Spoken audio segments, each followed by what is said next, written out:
और जा जोड़ा बना के ले आ। पहलवान जी गर्दा मुक गया है। और लबा किथे? पता नहीं।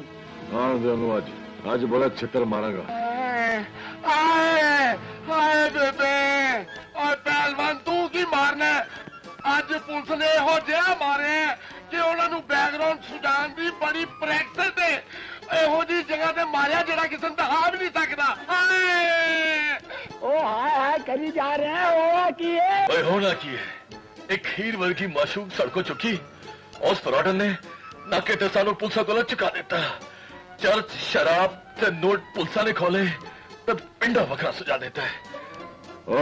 और तू पुलिस वाले में पछाणना है? ओए पहलवान साडा ध्यान ते जमीन है जी। ਇਹੋ ਜਿਹਾ ਮਾਰੇ ਇਹੋ ਜਿਹਾ ਮਾਰੇ ਇਹੋ ਜਿਹਾ ਮਾरे कि पता नहीं की मारते रहे ने। आजम बस कर अज हो ना पी। अज दादे नू मिला। मिलांगे दादे नू ही। आप तुर के नहीं आ सकता और पैरों नू मेहंदी लगी है। ओए तू दादे नू मिल पावे ना मिल, असी तो अपनी पौंडा वाले नू मिलन चले आ। ओए कंजरा कोल किस तरह जाएगा? सारा माल ते पुलिस ने खो लिता वे। हाँ ही घर है मेरे को कंजरा नू डॉज करान दा। समझे? आ मेरे नाल चल भाई रब रखा। साडा यार पौंडा वाली दा कुछ शुदाई हो गया।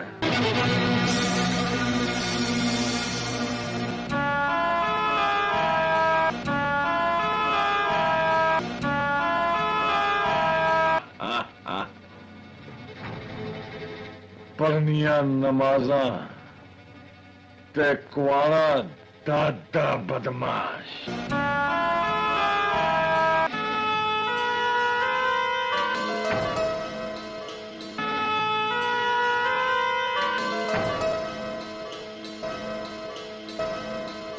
बिस्मिल्लाह बिस्मिल्लाह।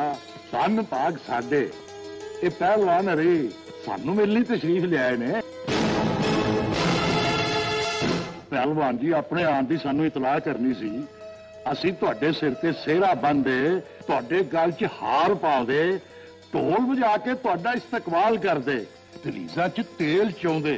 सच्ची गल है वे पहलवान जी कि शहर का एडा वड्डा बदमाश आया होवे ते उनते इस्तकबाल करन दा वैसे कोई मजा नहीं आया।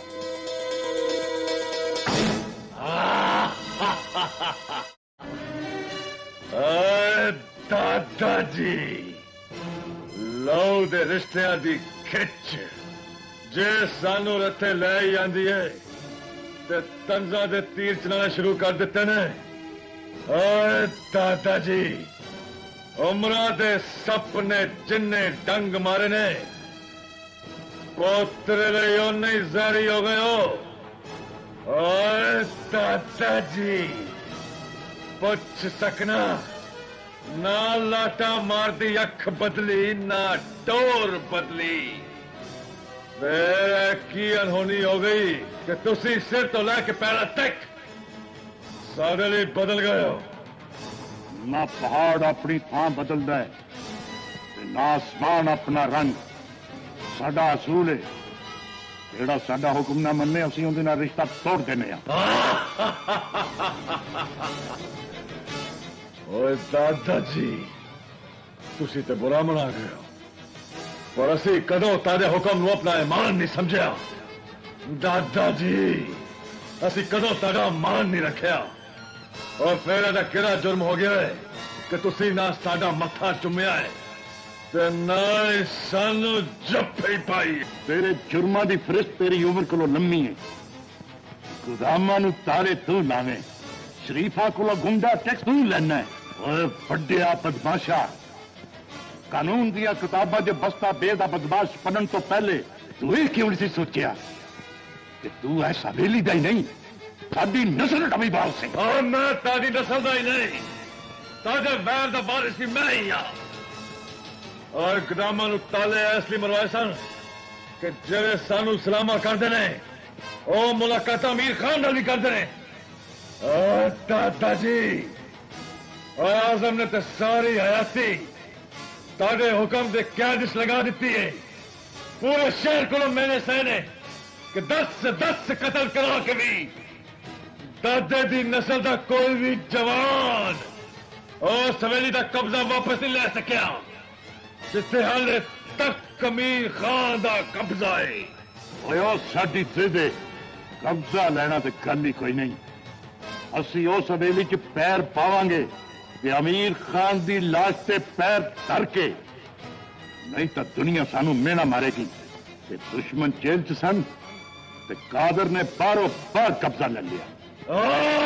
दादाजी आप एक मेरा नहीं सह सकते ते सानू लखा मेरे दे बस पा देती।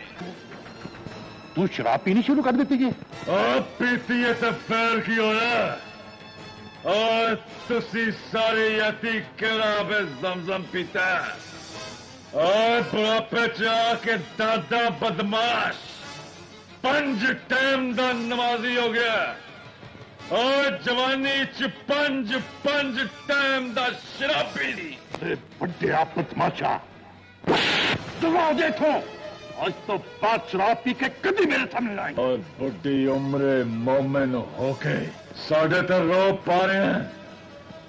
दबाओ देखो, आज तो बाद मैं इस घर कभी नहीं आऊंगा। दबाओ देखो, दबाओ जा। आजम थे पैदा